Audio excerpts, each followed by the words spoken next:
Ladies and gentlemen, welcome back to another episode of the Intelligent Moron with Alex Silva. Today is the first day of triple-digit temperatures in California, for me, where I live. And I gotta tell you, man, I didn't think that it would be that much of a difference, like I would notice it that much. But I have to be honest with you. It's a big difference. Like right now, I'm inside, so I can't really complain too much. It's not that hot. But outside, you walk outside and you think like it's not going to be that much hotter than like a cool like 90, 96, 95. And let me tell you this. You'd be dead wrong. Like right now, my watch is telling me that it is 104 right now. And it feels like it's 104 out there. I mean, it feels very, very hot. Like I said, thank God I'm indoors, recording the podcast, but I can't imagine being out there right now and doing stuff that requires physical activity, labor, work, even just walking outside.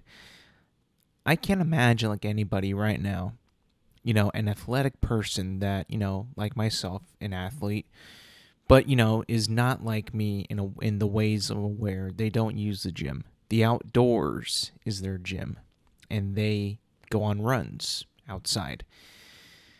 I can only imagine that going for a run outside during the summer in California has got to be quite the decision to make for a person. Like, you risk the danger of heat stroke, heat depression, or heat deprivation, whatever, dehydration, heat stroke, heat exhaustion. You risk all that going outside and exercising, which is a good thing. You should exercise, but doing it while it's 104 might be a little much. There was a person I saw, it was last year, and it was so hot. I want to say it was like maybe 106, 107. And the dude was running outside around the neighborhood. I was driving past him. And I thought to myself, like, this guy is straight up going to die. Like, it was insanely hot. And he was running. He had sunglasses on. He had, his athletic stuff on, a hat, trying to keep away from the sun as much as possible. But it's like, dude, maybe go to the gym today. Maybe the treadmill is your better option. Maybe even run early in the morning or late at night, but not like at 4:30 p.m. in the summertime. Now, I haven't seen a whole lot of people do that yet. Frankly, it's only been the first day of triple-digit temperatures, but I can imagine that once that happens, I will be seeing more of those poor souls. And I just, I almost want to applaud them as much as look at them like this person might be actually insane for doing this. Like, it's almost like, the video, I think it was in like, I can't remember this. It might have been like New York City, where it was like a blizzard and there was like a news crew that was, capturing people that were outside doing things where most people would be inside. And this couple was outside going for a run. And they were like interviewed for like a little bit. And then they're like, the reporter was like, you're really going to be running in this blizzard? And then they were like, yeah.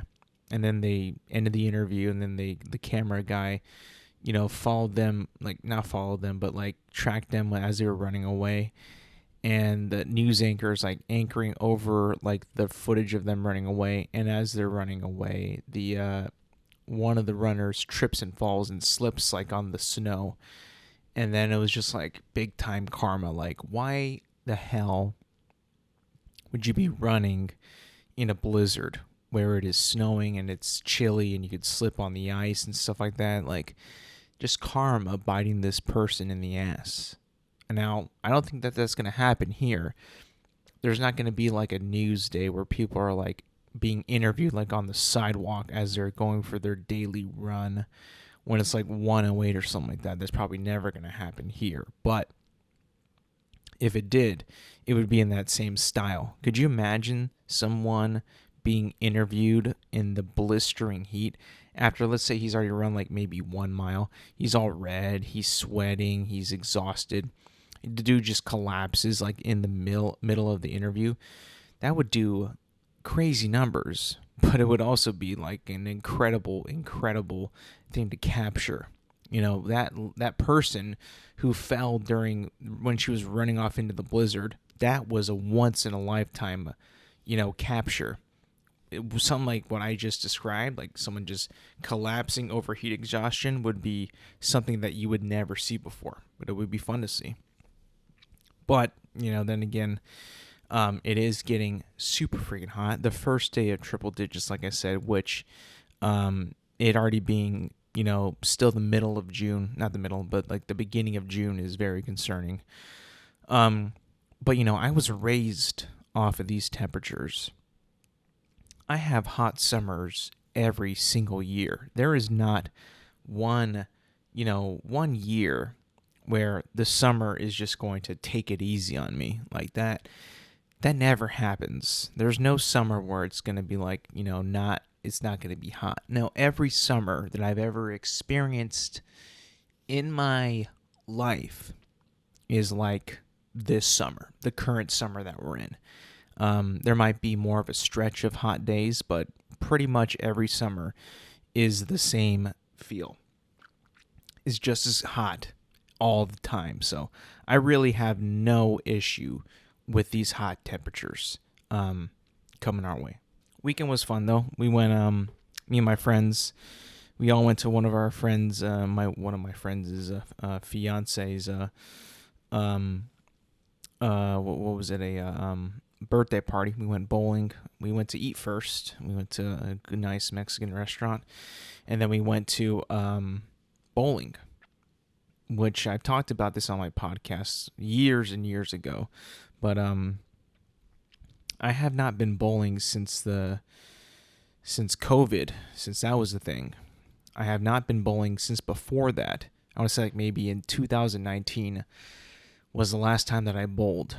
And just a little bit of a history course actually.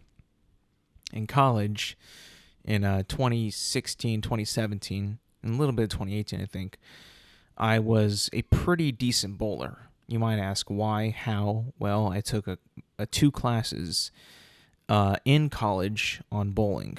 It was an elective course. I needed the unit, and that was like one of the ones that was available that sounded really fun. And I was just like, you know what, that would be really cool, to just pick up bowling and be, and try it out. I got pretty decent. I was never really that great because I was never like the best at getting my timing down on my approach to throwing the ball down the lane. But besides that, I was pretty good. I would always kind of psych myself out in my own head and get ahead of myself and be honestly my own worst enemy. Like I would be my opponent in a way. I would always, get into my head and mess things up, and that was like my biggest weakness, right? And eventually I got pretty good and got better. So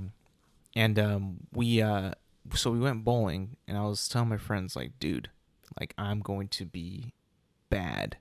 I mean, like I'm going to be really bad at bowling, like super bad. I already know it. And then we played one game, and that's all I needed to know that I am dog shit at bowling. I don't even remember the score because it was such a bad score.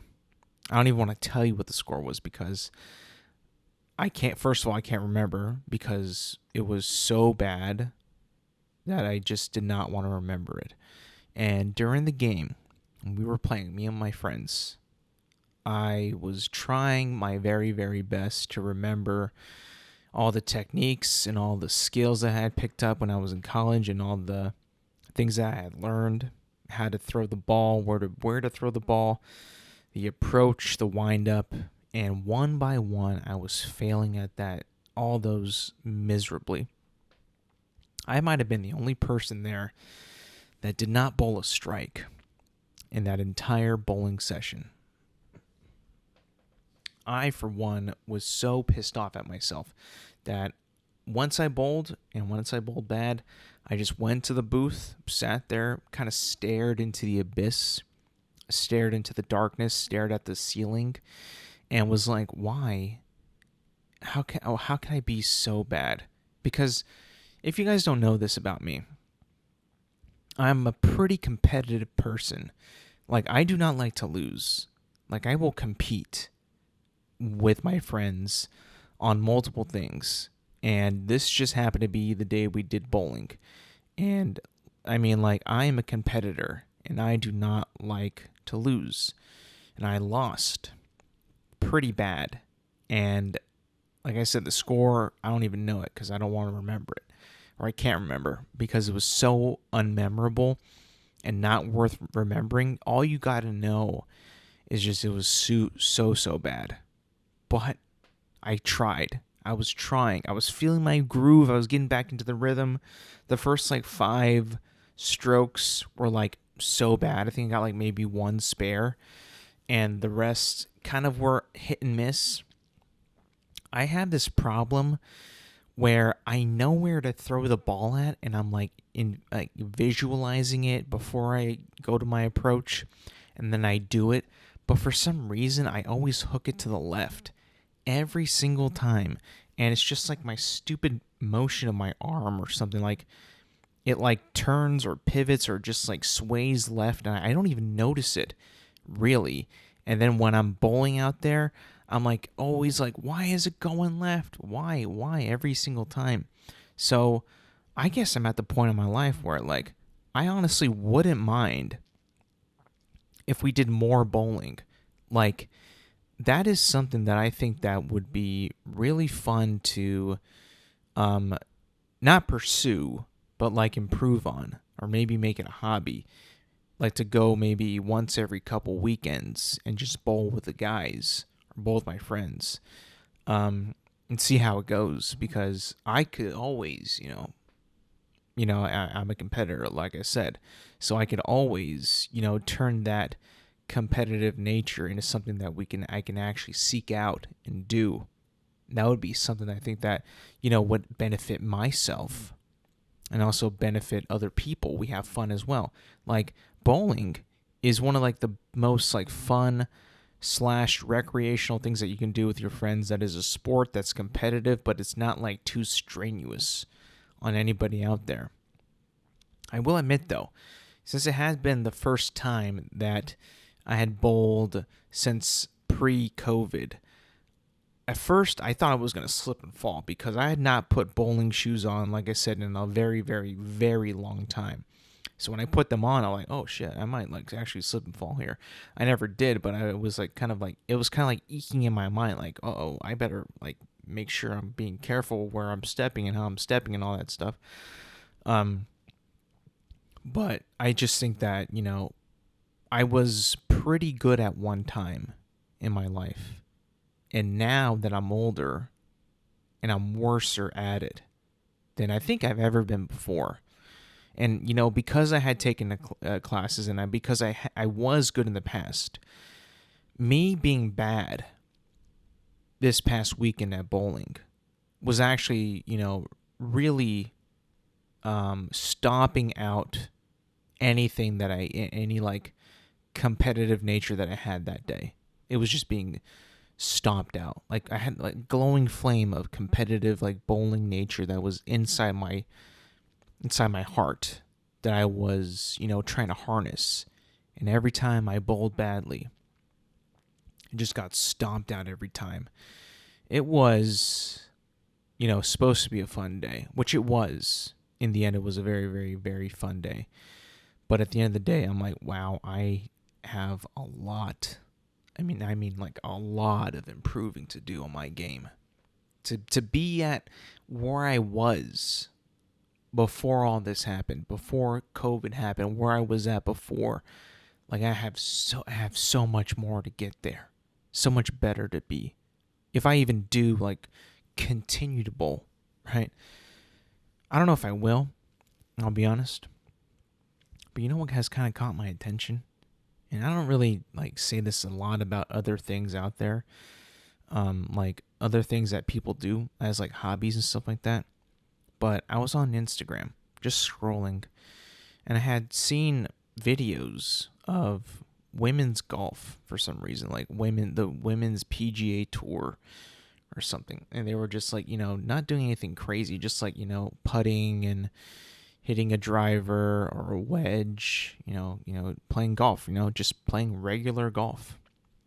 And I almost thought that at that moment, like maybe like 20 minutes, no, not even 20 minutes, maybe like 3 minutes after I was completed watching those videos, I straight up went onto Amazon and looked at golf clubs. I was legit, like, in that moment, interested and thought about purchasing golf clubs to go and play golf. Like, not at that moment, but, like, looked at them and was like, there's a golf course, like, where I live, like nearby, like, not super far away. And that looks like a lot of fun. Like, I know, like, I'm not a golfer. I've never really showed any interest in, like, going pro or playing golf, like, ever really. But for some reason, when I saw these women golf, I was like, dude, like, that looks kind of fun, actually. I ain't gonna lie. Like, it doesn't seem like a super, like, tough sport. Like, I'm pretty sure it's, like, one of the toughest ones, like, on your mentals that ever existed. Physically, I'm pretty sure it's tough as well because, there's got to be a reason why Tiger Woods is injured all the time playing golf. But also, it looks like it's like just so much fun to play. And I almost thought, I truly almost thought of buying some golf clubs. I was not kidding. I think that the cheapest ones that I saw on Amazon were like $2.99, like a basic starter. It was literally called like a basic starting clubs, like for like beginners or like for intermediate. I can't remember, but I was like, you know what? I'm pretty sure that I get these clubs and I go to the maybe start off at the range or something, or and then work my way to a course. Like, I probably could like really enjoy golf if I ever gave it a shot. My dad does have a pair. He hasn't golfed in a while, but when he did golf, he said it was really fun. I think I'm at the age now where that type of activity would be, fun for me to do. And just like thinking about it, like, I also like mini golf. I know it's completely different, but the similar, very, very similar goal, right? Get the ball in the hole, just on a bigger scale. Like, and I already really enjoy mini golf a lot. Like, I could think that maybe I could get into golf. That could be something that's pretty fun. I don't know if my friends would get into it, but I definitely think that, what if I was to get into golf? I don't know. Maybe that would be something that would actually be decent for me.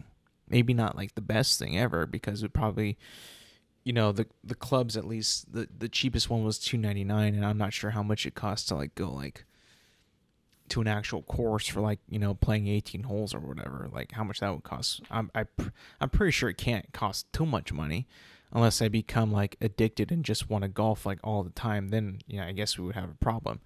But yeah, I was like super like, for a brief moment I was like, what if I played golf?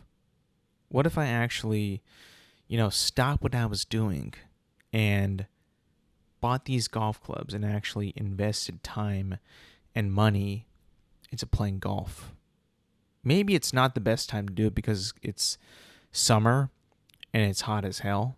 It might not be the best time to do it, but maybe when it's fall and even spring, when it gets cooler, maybe I'll actually pick up some golf clubs and actually try it out and see what it's all about. I don't know. I just feel like that could be something that would be really fun to do and super, like, again, competitive, right? Maybe I can get some of my friends, or maybe I could just, improve on my own, improve on myself, because a lot of golf is like, from what I can tell, right, just you versus the course. Obviously, like when you get to like tournaments and like the PGA, obviously they're playing against each other as well. But mainly, a lot of them are just playing against the course. And, you're trying to beat the course or outplay the course, get more than just like par on every hole, like go for birdie or eagle or whatever, or, like that. Obviously, that's like, a way to also improve your game too, is when you play to beat the course, you'll get better, and then you can add in other people, and then you can beat them as well.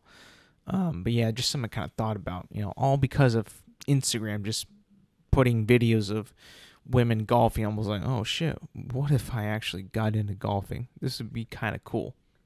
You know what I had been waiting a long time to see? And I finally got the opportunity to see it. It's a movie.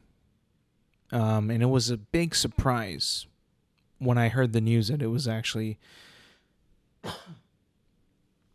going to be available for me to view. It was Godzilla Minus One. I had finally seen Godzilla Minus One because they finally put it on Netflix after so long, it just being not available anywhere. Had a small theatrical run, and then was pretty much just locked away.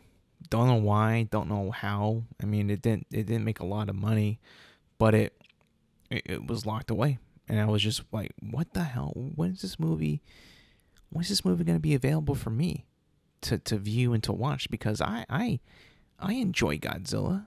I've enjoyed Godzilla for a long time, I was a big fan of the Godzilla X Kong, The New Empire. I thought that was pretty cool. That was a cool movie.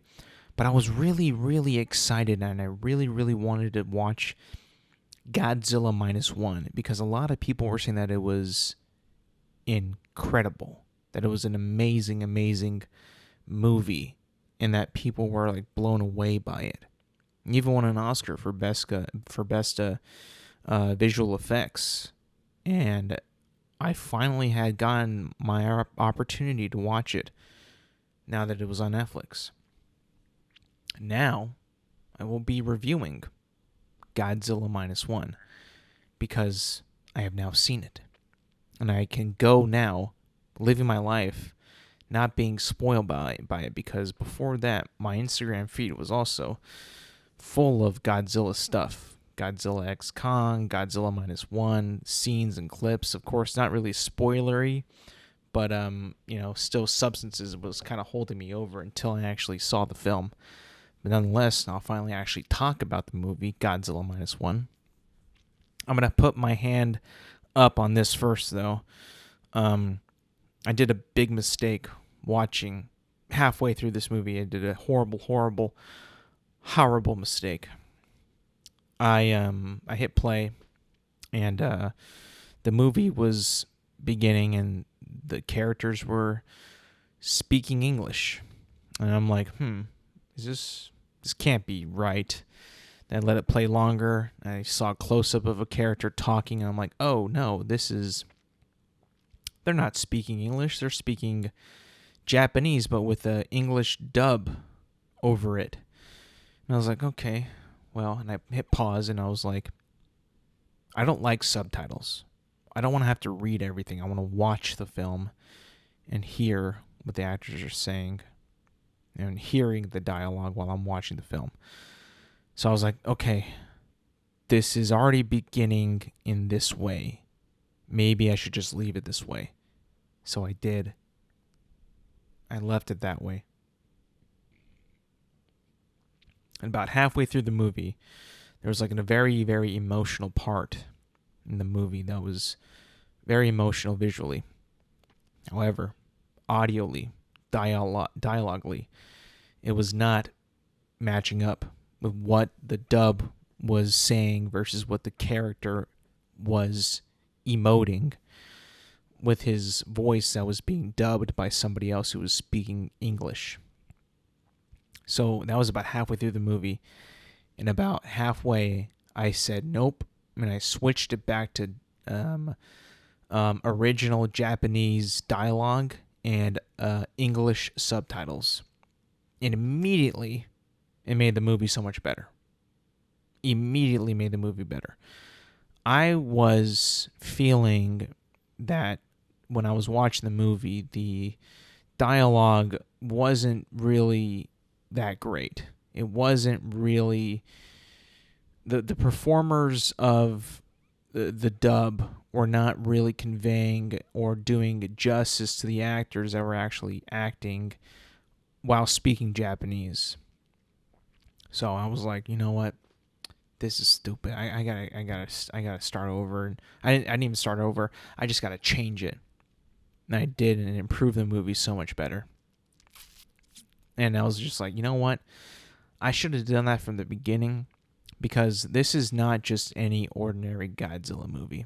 This isn't like the American Godzilla movies where it's about Godzilla, mediocre human characters, and Godzilla doing Godzilla things. Now, this is a straight up human story. This is not Godzilla is the name of the movie, but this is a story about the humans in this movie. This is a story about them, 100%. And I gotta say, man, like when the movie concluded and the story wrapped up, I was like, damn, this movie really hit hard on like loss and choices and people's purpose in life and what they were supposed to do and how people view them and how that changes over time and character growth and loss and feeling of like, helplessness and not being in control of what's happening around you. And damn, man, the movie was awesome. Like, it was such a good like story, and I could not believe like how much it was about that and how much it was not about Godzilla. But I was not even like angry at that. Like, I thought that was probably like the best way that you can make a movie like this, being about Godzilla, but also having meaningfulness about the humans that you're following in this story, because they're all affected by Godzilla in a way that is different from every character. And each character is getting like resolved, resolvement of their story and of their actions and what they've done. And I thought that it was done so well, and even better when you watch it in Japanese, because, dude, like I said, I totally messed up 100%. And I was just like, damn, I messed up on that. And then I put it in Japanese. I'm like, oh yeah, this is 100% better. Even though I can't understand a word that they're saying, but I can read it on the subtitles. I was like, I can feel the actor's emotion when they're acting it in Japanese, rather than some schlemiel doing it in a sound booth in English. You know what I'm saying? I don't know if you ever watch or seen a lot of things that are in foreign languages and then they have like an English dub over it. For some reason, it just never matches well for me. Like, it never really captures what the actor is actually conveying, when he's acting. I just never really, to me, ever matches the intensity. And like, I was so wrong. It was just kind of hindering the movie in that aspect. Like I had said in before, that this is a human story. I was totally not kidding around with you.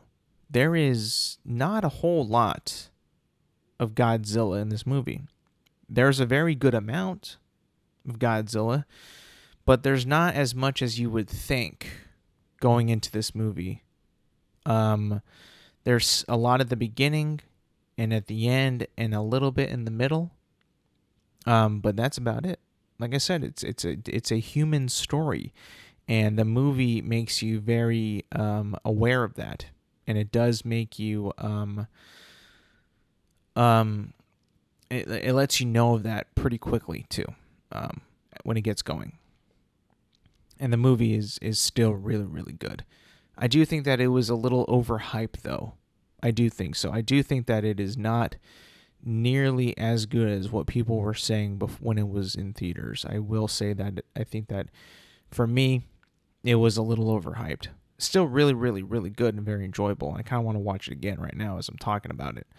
But a bit overhyped, I will say. And special effects were really good. There was like a couple shots that didn't look that great to me. I'll be honest. And this movie won the Academy Award for Best Visual Effects. I mean, a lot of it did look really good. There's a couple shots that didn't look that great. But I guess like nothing really spectacularly came out last year that could have rivaled it. I guess I'm trying to think, like, because I watched it and I was like, this looks really good, but like there's a couple shots here that look a little funky. I ain't gonna lie to you. But it still was a really, really good looking movie, and Godzilla looked really good.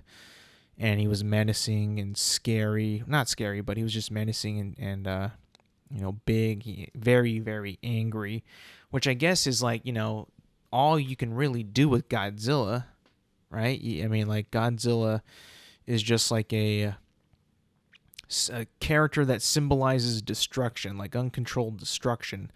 Like an atomic bomb. It's just uncontrollable destruction. He just destroys things really for no purpose.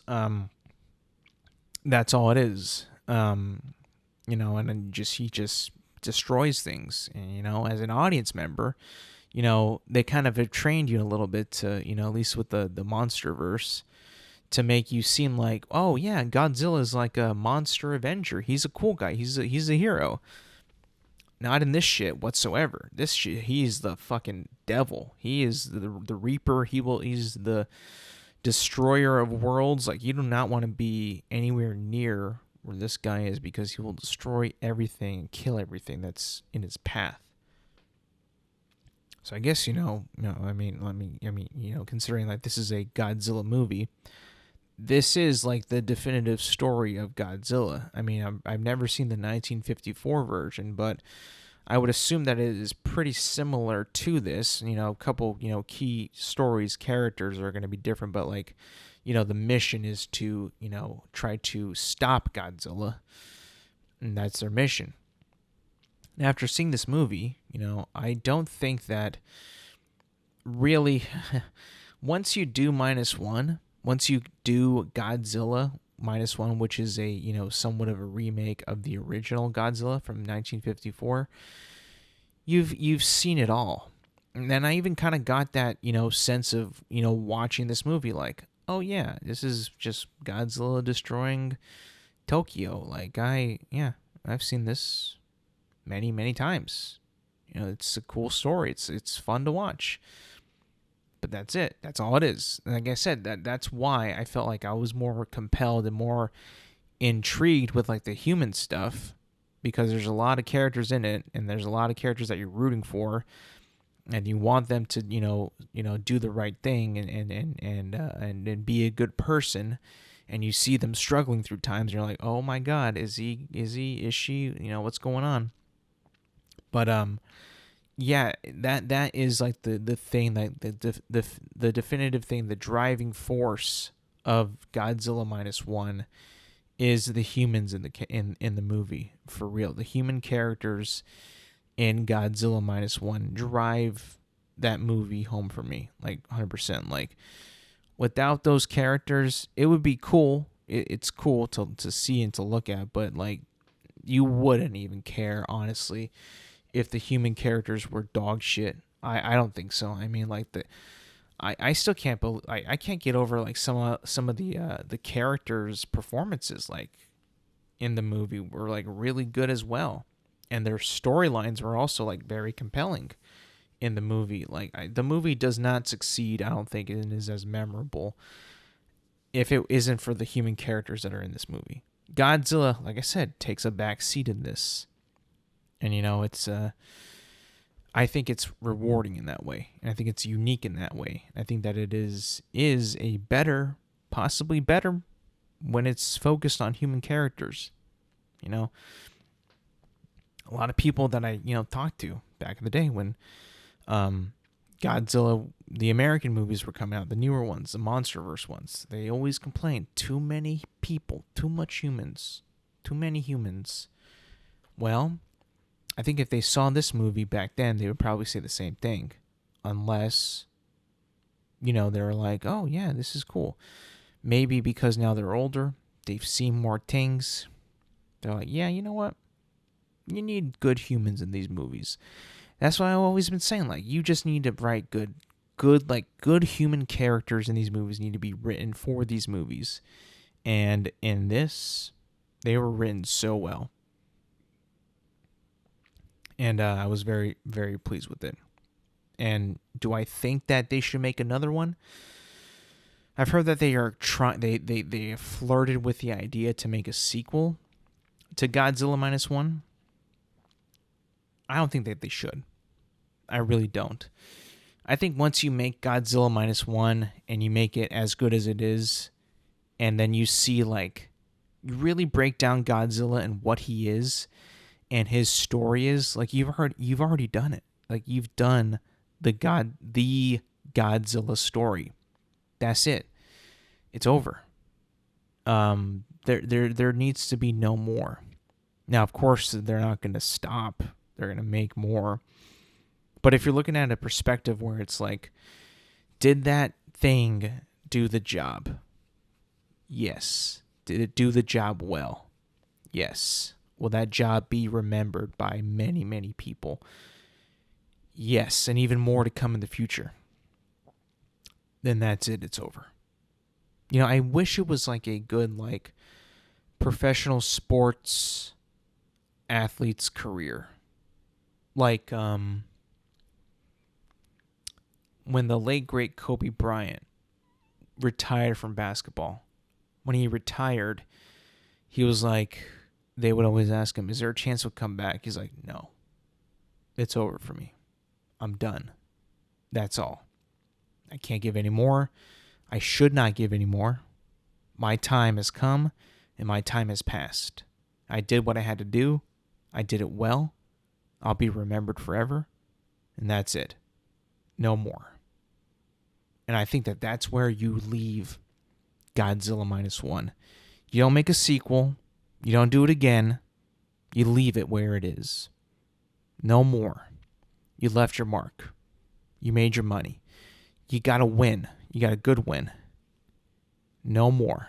I think that you need to just let that movie needs to ride off into the sunset.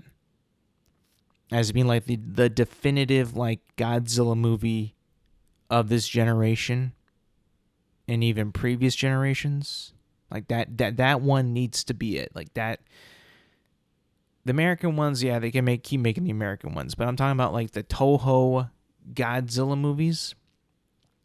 Don't make any more sequels to Minus One. Maybe a new type of Godzilla, maybe a new storyline, maybe a new design. But if they want to continue with a new Minus One, what would be like a Minus Two, maybe a Plus One, they should not do it. Just leave it where it is and just let us have that one for what it is. For real. Like, you did it. You did your job. You did it well. You will always be remembered for it. Now it's over. And let it be over, please. So my score for Godzilla Minus One is going to be an 8.3 out of 10. Something that apparently won't be left alone. And they'll continue to make them. And this is already happening, by the way. It's already coming out very, very soon. And when I saw this trailer, it's not a movie yet, it's a trailer right now. When I saw this trailer, I watched the entire thing. I saw what it was, for what it is and for what it was, and what it has been in the past. Because this is a franchise, people. This is a franchise with multiple movies. Some I like, some I've never seen. But even with the ones I like, even the ones that I have seen. I see them for what they are. I dissect them. I see what really they truly are and how they, work, their formula, the story, the continuation, the lore, all that stuff. I've seen it all. And then I see this trailer for the newest movie that they're going to be coming out with. And I ask myself, why are they making this? How come they would make this and why would they do this? I'm thinking to myself, like, why continue to make more alien movies? Not the genre themselves, but the Alien franchise movies. And this is a new movie coming out called Alien Romulus. And the trailer, I kid you not, is just more of everything that we've already seen before in Alien and Alien movies in modern day filmmaking. I'm not sure if this movie is a reboot. I'm not sure if this movie is continuing the story from Alien Covenant. I'm not sure if this is in the past, in the future, midway between the timelines. Where does this line up within the canon of Alien? Where are we? How does this even work? I don't know. Why are we sending these people, these crews of people in this made-up world to go excavate something, investigate something, research something, find something, discover something? Those are the same thing, I get it. Rescue someone, study something, and it always leads to there's aliens on our ship, they're killing us all, we need to get out of here. I understand that is a formula that is easy to write. It is an easy thing to write that.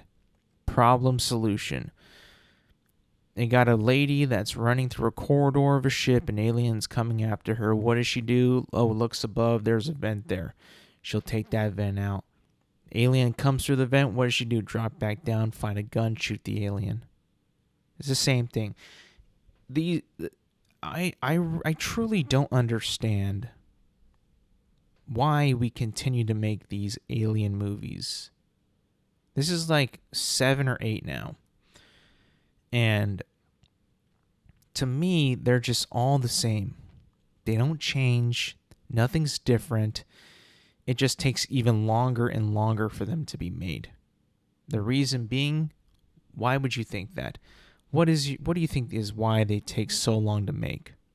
They don't make money anymore. The last 2 have not made a ton of money. Alien Covenant, I know, did not perform very well at the box office.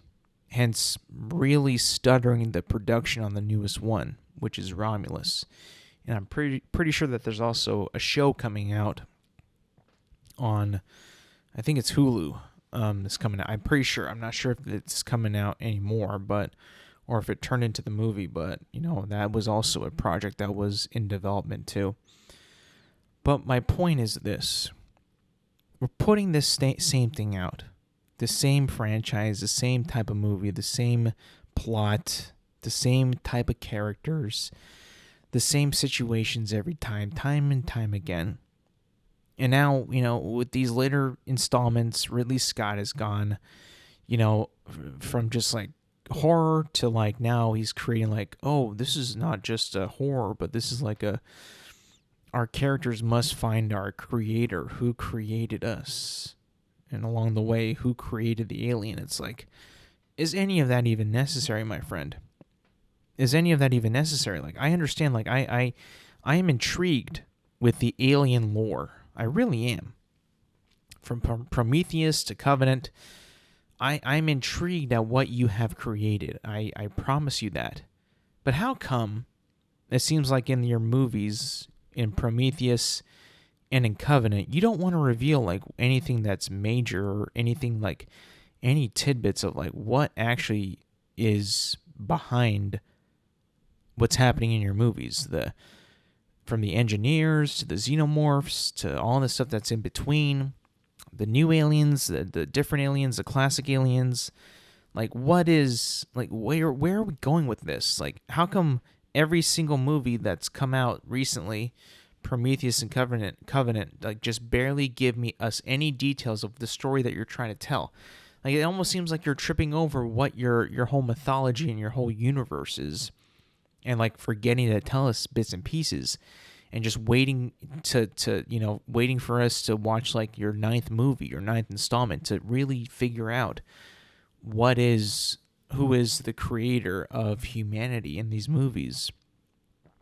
Like, I don't understand like why it's taking this long to tell this story, and in the midst of it, why you gotta throw in like a sci-fi horror of dudes getting impregnated with aliens and then bursting out of their chests, and then the alien hunting everybody on the ship. Like, what exactly is the point of all this, and why is it still being continued to be made in the way that it is? I keep seeing these new trailers and these new, and like I said, the new one's coming out. It looks exactly the same as like the first one, and then the second one, and then Prometheus, and then Covenant, and then now this. There's nothing really different that I'm seeing in these movies, and I'm trying to think like, how is this still being made? Is it because of Ridley Scott? Is it because of that it's also horror, and like people watch horror, because it's like, something that, a genre that sells, and we'll just slap the Alien logo and the Alien franchise and be like, it's an Alien movie. I don't know. I feel like it's just it's been so overdone. It's been the same thing over and over again. And I feel like it's just time, like maybe we should just kind of put this to bed. This franchise might need to go to bed. I mean, we did that maybe about 7 years ago with Terminator. We put it to bed. We haven't had Terminator in like a long, long time. I think for good reason too. I think that Terminator really kind of just struggled very, very hard and wanted to still be a relevant franchise and still be popular. So they did everything in the books that they could think of. They put in Christian Bale at one point. Then they also brought in Sam Worthington, who was a hot actor at the time. Then they brought in Emilia Clarke, who was hot at the time. They brought back Arnold, and then they brought back Arnold again, and then they brought back the lady who played Sarah Connor. I'm forgetting her name. They even brought her back, and then at that point, they're like, no money's being made, and they're not even very good movies. Maybe we should put a pause on all these for a while.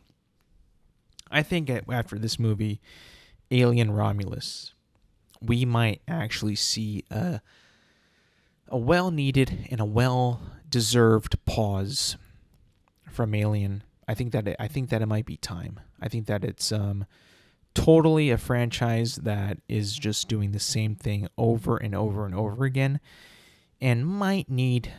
I mean, this one's not being directed by Ridley Scott, so in a way, it already is kind of a new tread with a new vision. Ridley Scott is still producing, so it's not totally not his movie. He's still involved, but maybe put it to bed for like a good 10 years and then come back after and see like where we stand on that, because I truly am at the point where like I don't think that they can do anything particularly new with this franchise and make it, worth watching.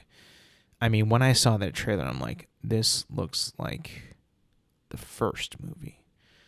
Why are we still doing this? There's more aliens. When are we gonna win this war? When are we gonna finally exterminate all these aliens? Like, can we just finish the job? Can we just kill them already?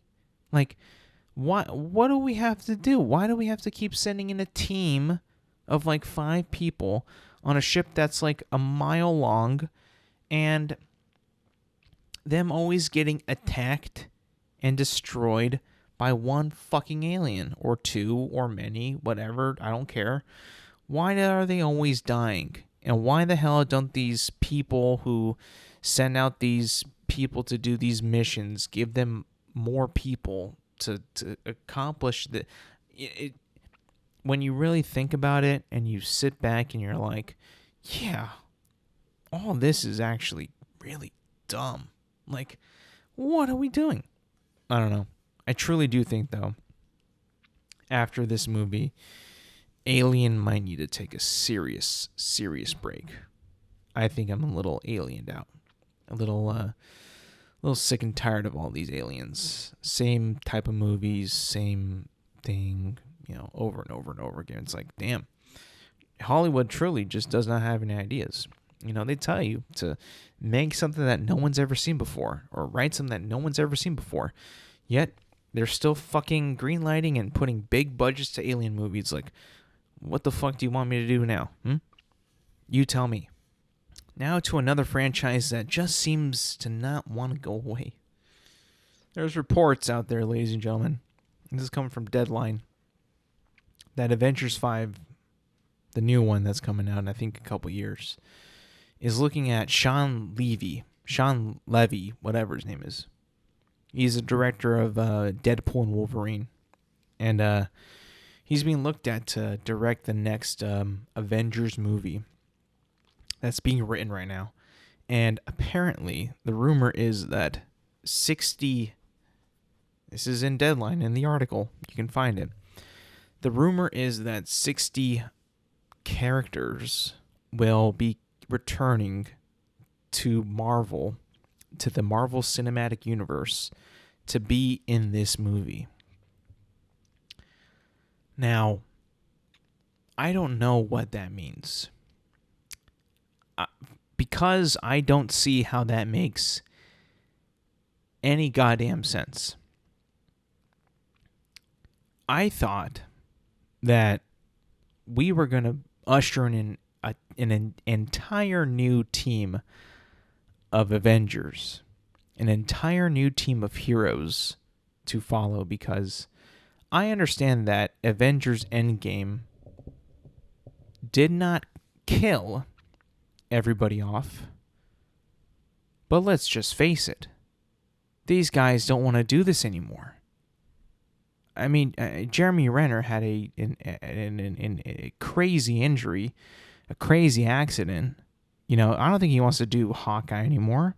Before that, he did not seem like he was super invested in the character anymore.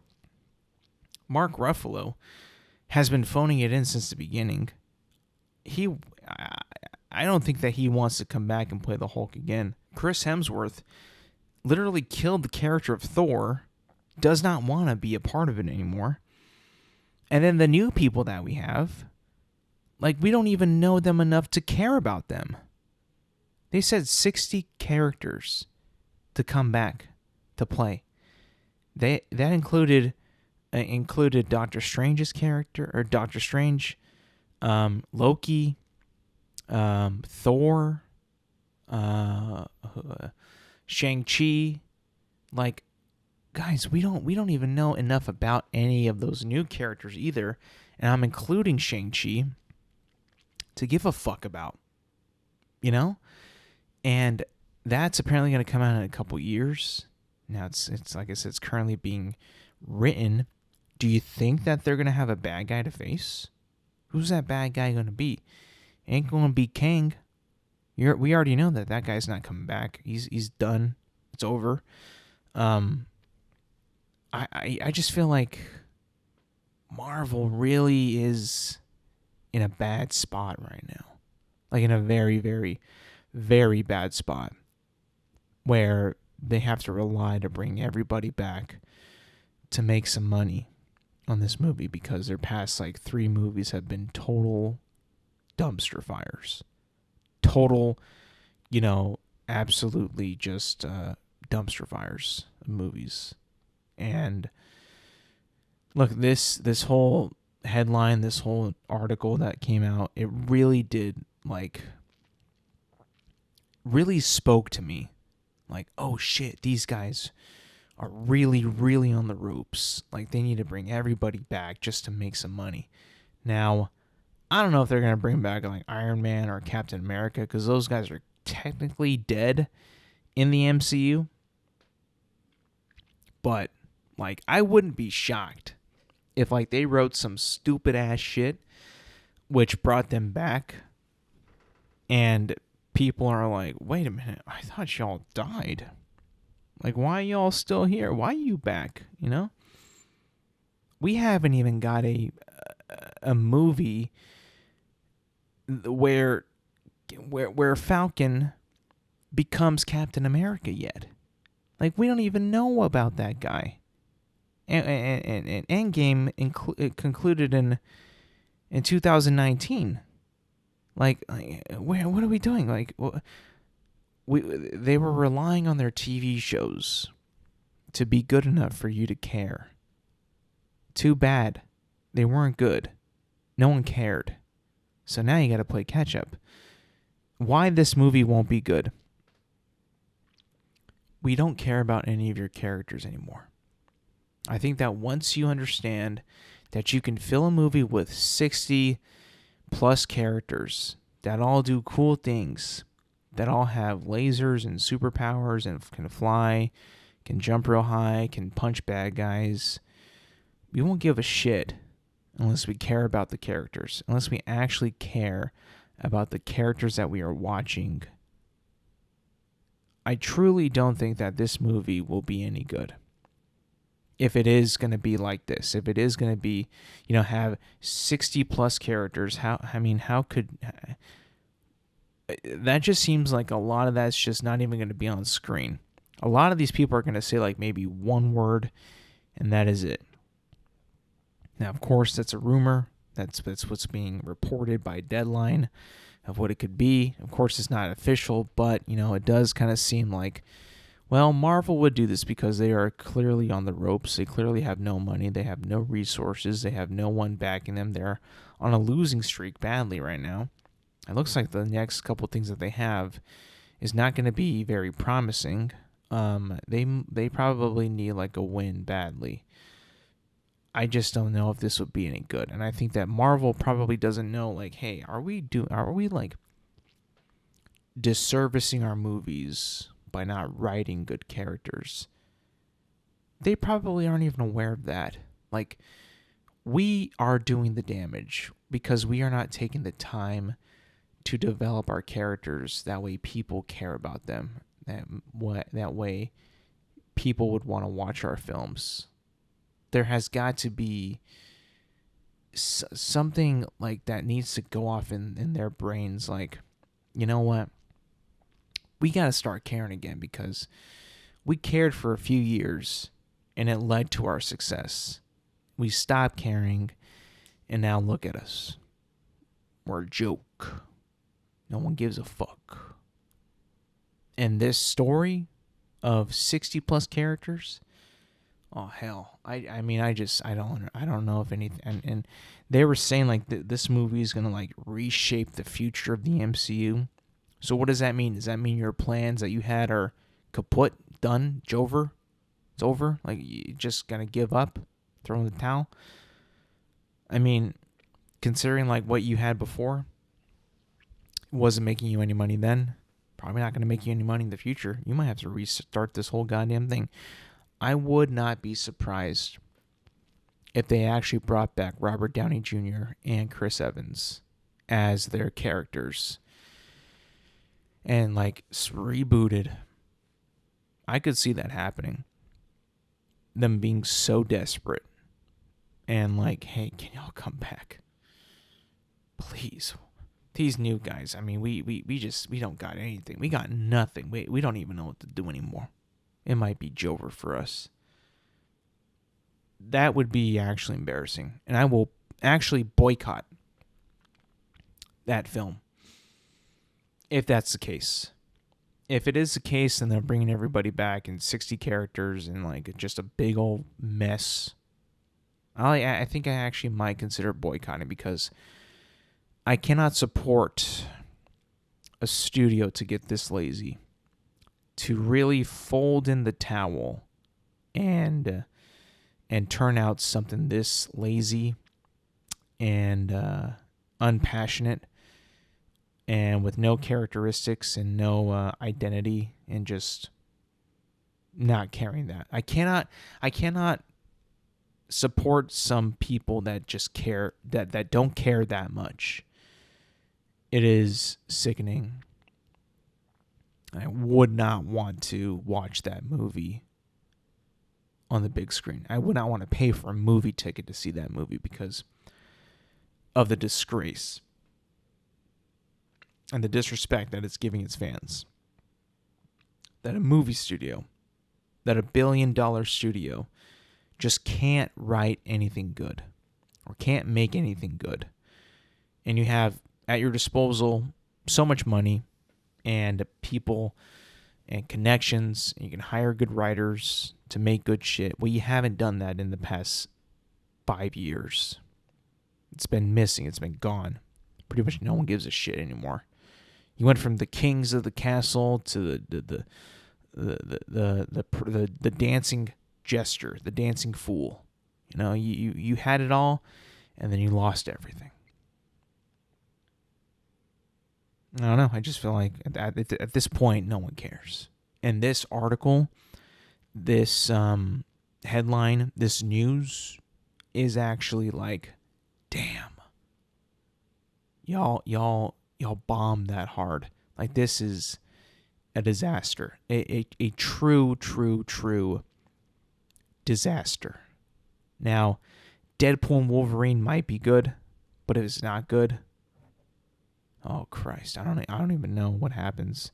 Do you just not give Sean Levy the job if he doesn't do well? If this movie doesn't do well, that'd be a very Marvel thing to do, a very Disney thing to do for them to do that. Oh, never mind. He can't make a good movie. You're not getting the job. Sorry. We thought you could. I guess not. Imagine that. Disney doing that. Marvel doing that. That'd be actually insane. I don't know. I don't think it's going to be good. I think that this news is very telling. I think that this news is like, these guys are in big trouble, and they're really pulling all the stops out for this one last effort to gain back their audience. And if it doesn't work, it's over. It would be over. And that's going to be it for me today, people. Thank you for listening. Thank you for watching. Remember, you can find this podcast on Apple Podcasts, Spotify, and YouTube at Intelligent Moron with Alex Silva. New episodes drop every Thursday morning. Make sure to like, subscribe, rate, review, and do all that good stuff. And yes, thank you for listening. Thank you for watching. And I will see you guys next week.